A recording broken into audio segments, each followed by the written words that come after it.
Welcome back, everyone. This is Frank Whiskey Charlie Zero Oscar. I'm going to talk about a new awning in the market. It's not super new. It's probably a few years old. It's called the Kammok Crosswing. Now, the Crosswing comes in 7 feet or 5 feet. This is the 7-foot version. I got this one because I have a Subaru Outback, which is a pretty long car. The design is very unique. It doesn't have a bag over it because the idea here is that you can deploy it within seconds. This is the 3 feet deployment of the Crosswing. It's 5 o'clock and you can see the shadows that it provides me on the driver's side. I put it on the driver's side because a lot of the times when I activate parks stationary, I'm usually in the driver's side. You can see that the materials are very sturdy. Metal, very little plastic. Of course, you have the vinyl. And there's ways to tighten that vinyl. I'm going to show you how to do that. But you can see the underside, the unique design of the two bars extending themselves out so it can support the awning. And you can see that the shadow goes from almost to the end of the car to the right over here and all the way to the left where the mirror is. Enough shade to be provided at this time of the afternoon at 5 o'clock. So let's look at the deployment now, where we extend the awning a little bit more. And to extend it, all you need to do is pull it a little bit towards you and then click it to the 4 feet 11 inches orientation. Now I'm going to show you in a little while how to make the vinyl taut, make it so it's a little bit more stiffer than it is right now. But I want you to consider the corners here. These are they're not sharp, but they'll hurt you if you hit that with your head. So be very careful on these corners, not only this corner, but the other corner. Now here are some magnetic straps that we're definitely going to talk about. There's 2 of them. But on this other corner, just be careful. It would be nice if there was some type of rubber piece there, but there isn't. So just keep that in mind. You can see the shade now is much lower. And now what we're going to do is extend it even more. So again, you grab those straps and you push a little bit in and then out. You'll get the hang of it. This is the locked version at 6 feet 6 inches. That's a lot. That was maybe a 5 mile per hour wind or something. As you can see, the vinyl is flapping, and we're going to show you how to make that taut. But look at the shadows. The shadows go all the way to the ground, so you can easily have a chair and your face wouldn't be exposed to the sun. And it is a little bit windy this day, and I think it could go up to a little more than 20 miles per hour. We definitely have to look at the manual for that. But to make this taut, to tighten this is pretty straightforward. You take this lever and then you move it up and then you pump it.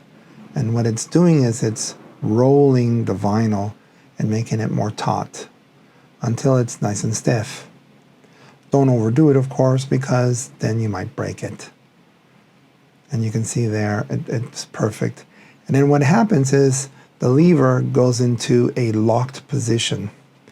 And we'll see that in a minute here. But again, the shadows go all the way down. You can see it's stiffer now. It doesn't it's not flimsy anymore.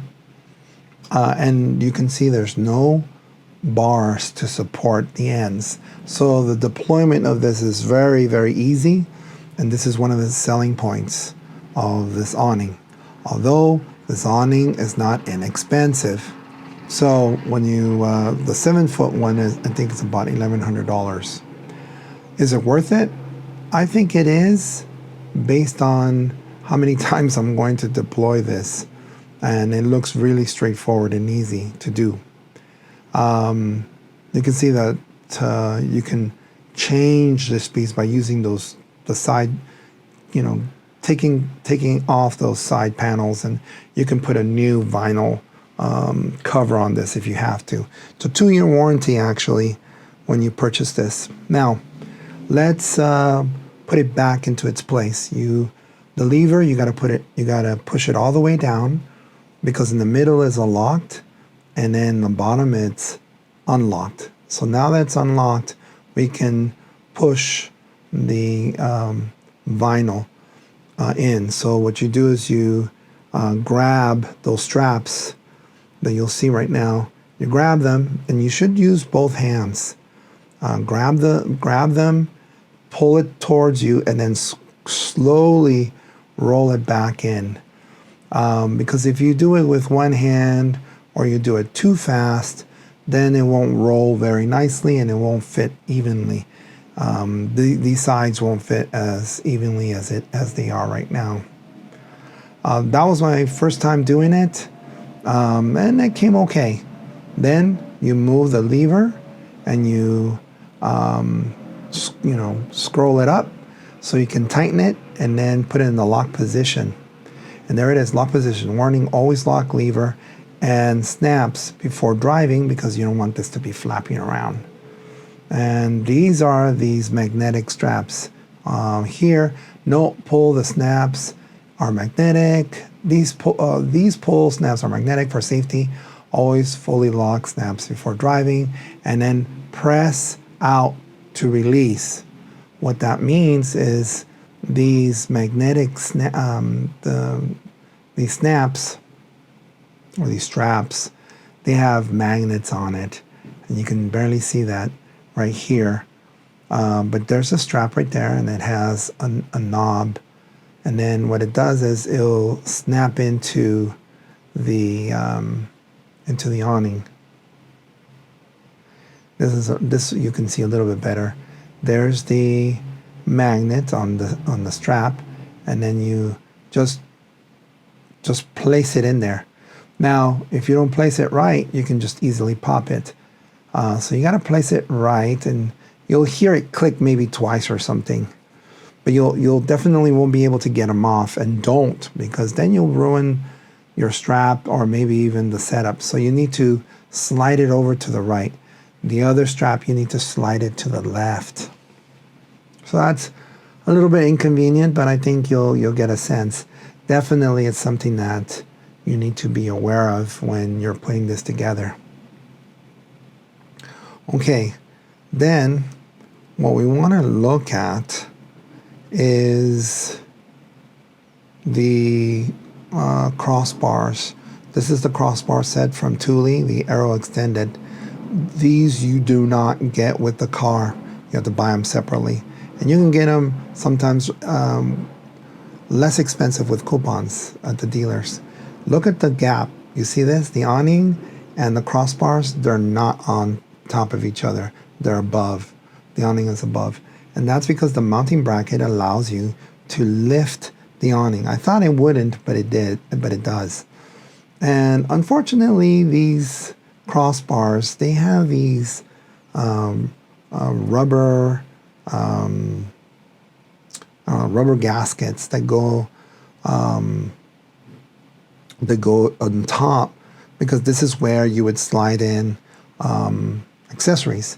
Unfortunately, these things do seem to get off, and I know I'm making it worse there. I'll fix that after the video.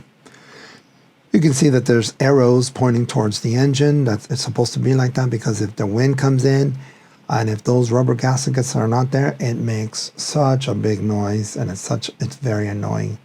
So these things have to be sort of placed right, and this is one of the things that takes forever to install.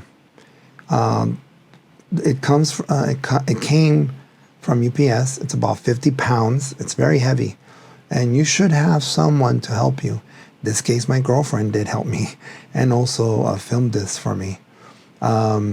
So it comes with all the parts that you need: the clamping plates, the mounting bracket, the angle adjust bracket, also the rubber pads and the hardware. All this is in there. So I would recommend keeping the box and figuring out how all those things come together. Here we have the Thule crossbar sets with the cover strips on it. Or I had to replace them because the old ones were coming off very easily. Not very easy to put these on, and measuring the right amount. Measuring, you'll see in terms of how long they should be. But this rubber pad, you need to cut out because you're going to slide it to the crossbars. So you find the right measurement, and then you peel the tape, and then you put it on the mounting bracket. That mounting bracket's going to be on the crossbar, and we're going to be utilizing a T-slot nut and a bolt to install this mounting bracket. This will be the thing that holds a lot of the weight with the adjustable angle adjusted bracket. A little bit, I mean, a lot of this you'll be able to find in the instructions. Everything you'll find in instructions. So we're taking the 5/8 bolts with the T-slot nut. And so we install it like so, like in the diagram. Take your time. That's one thing that I can definitely tell you is you should take your time to make this right. Here's a picture of what we're going to do. There you see the T-slot nuts, and they'll slide through a rail, and you can see it here. Now there's markings here. You're right. And these markings are there because this is my second awning installation, and actually my third awning. We'll talk about that in a little bit towards the end. But you can see that the rubber pads make it a little bit more challenging to slide this in. But again, take your time to do it right. Those gaskets are a pain in the behind, but I did not cut them because I wanted to make sure that that was in the right position. So I had to figure out how far should I have put this mounting bracket, and I used my fingers for kind of like a guide to figure out how much that should be in. That takes a little while too. I thought the installation was going to take about an hour, but it didn't. It took almost 3 hours or more.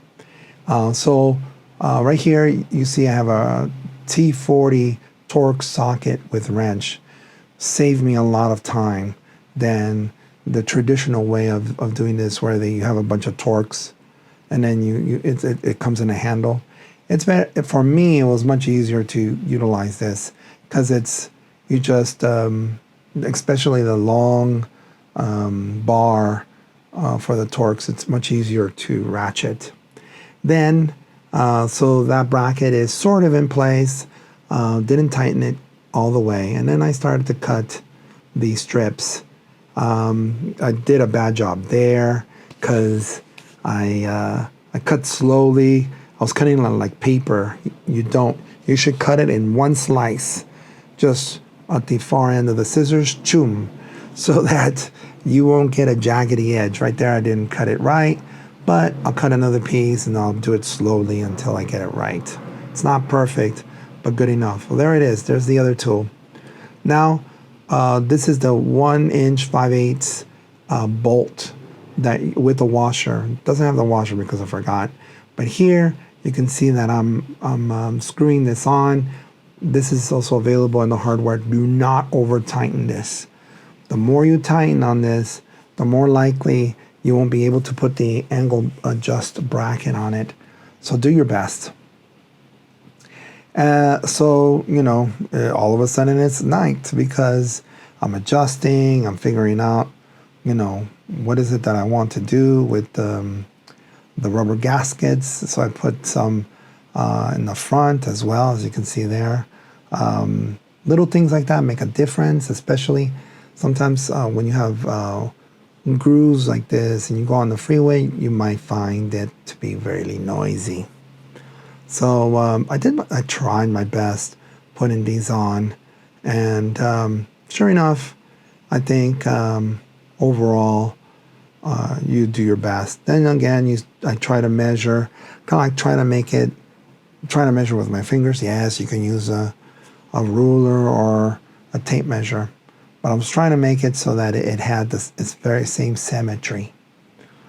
So, again, sliding this back and forth, trying to get that amount. You can see that the plastic here is coming off because I've taken off the rails at least 5-6 times by now. And so some of this plastic might be a little more loose than usual. Not to worry. You can always adjust it a little bit, and when you tighten it, you'll see that all that seems to come together, which is important because this thing that I'm screwing on right now, and I do have a video on how to put the crossbars. It's very important that you do this right. Don't over tighten it because you probably break it. But this is the thing that holds the crossbar, and then of course will hold the awning.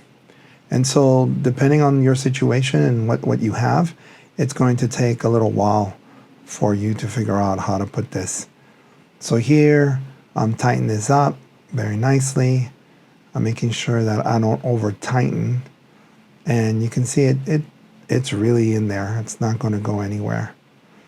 And so tighten a little more. This is called the handle assembly.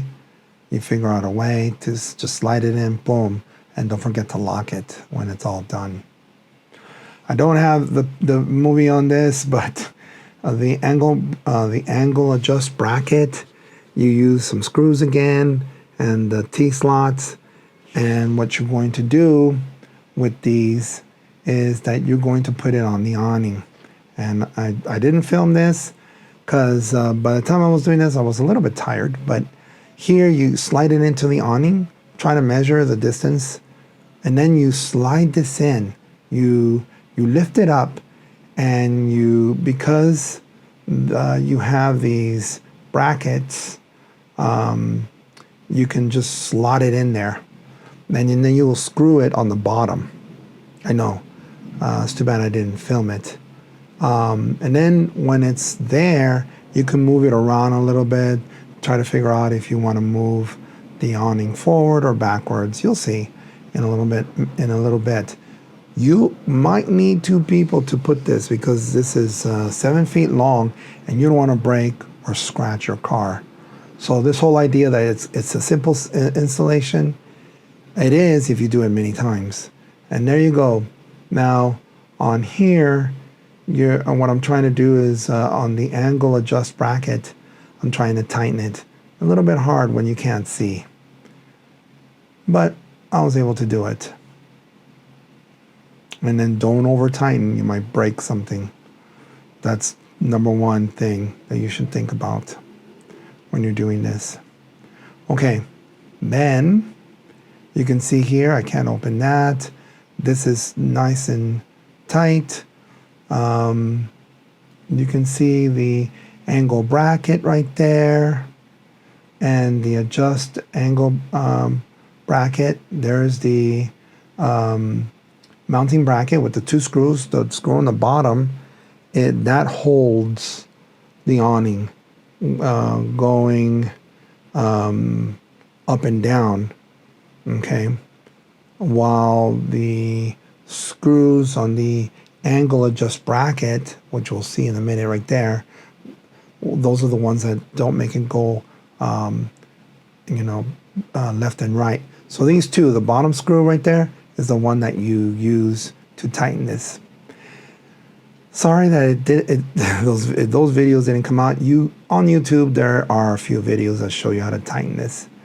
This was a specific case because of the car. Now, I've said that this is my second installation. My first installation when I did the awning, some of the materials didn't come out right. There were some stains. So this is where I want to tell you about Kammok and their customer service. The first time I ordered it, UPS lost it, and they took, Kammok took care of my situation. They gave me a new one, and when I got that one, I installed it, and I saw those stains, and I didn't like it. So I told them, hey, I didn't like the awning. Could you send me a new one? And they did. So this is the third one. And so I did the second installation, and because I was a little bit aware of what was going on, I did a much better job in the installation. There was a few markings on the awning. It wasn't perfect, and that's on the top of the awning. But overall, they told me that, I have a 2-year warranty, and if anything happens, they'll definitely give me a new awning, the vinyl. So overall, customer service is great. They were able to send me the package. Because they are in Texas, it took about 4 days for it to travel to California. Now, they had this for about less than a week now, and it seems to be holding very nicely. The crossbars are definitely giving me the support I need. I'm always double checking to see if there's nothing is loose, and making sure that the installation is properly correct. So far, everything looks great. I haven't taken it to the car wash yet, and I don't think I'm going to take it to a mechanical car wash. Most likely people who wash cars, or I will wash my car. And I haven't asked Kammok people, what do you do? Do you take it to the when you wash cars, do you take it to the machine? And I don't think so. I don't know. Maybe it might not be a good idea. Those machines are pretty heavy and could dislodge maybe the vinyl. So might not be a good idea after all. I need to read the directions, the instructions. Noise-wise, I thought it was going to give me a lot more noise than I thought. And it turns out that I don't hear too much noise on it. So I thought I was going to get this whistling sound or like a drag sound. I didn't. Then again, I haven't gone to Palm Springs on the 10 freeway and see if something pulls off. I hope not. Other things to note, like I said, you can replace the awning. The instructions are in the instruction manual, but you can also adjust the crosswing's tension as well, and that's available also in the manual. And of course the fabric changing. Other than that, cleaning and care and maintenance, the awning can be wiped clean with mild soap and water. If the opening action of the awning becomes stiff, mild lubricants can be added to the telescopic tubing and the pivots on the swing arms. When do you do that? I don't know. So in the next few months, I will give you an update on how many times I've used the awning. It's been reported that people who have awnings and have legs usually don't use it as much because of the setup of the legs. They need to also be taught by strings. They are less expensive. This one in particular is not. But again, it's a different design. I would think that the more people buy this, then they might have a different version that costs less, and then of course, because they're manufacturing more. I don't know where this is made. Maybe I'll find out later. But again, it's not a very easy installation. You're going to take some time to plan it. At the 7-foot version is not light, and in some Kammok videos, you'll see that, oh, I have a friend that helps me put this up. Yeah, exactly. So just be aware that it's not a light awning. 50 pounds is not light. All right. Well, first of all, I want to thank my girlfriend for filming and to giving me motivation to continue installing this and not giving up. Because when I installed it the first time and I saw these things, I was like, wow, that was a lot of work.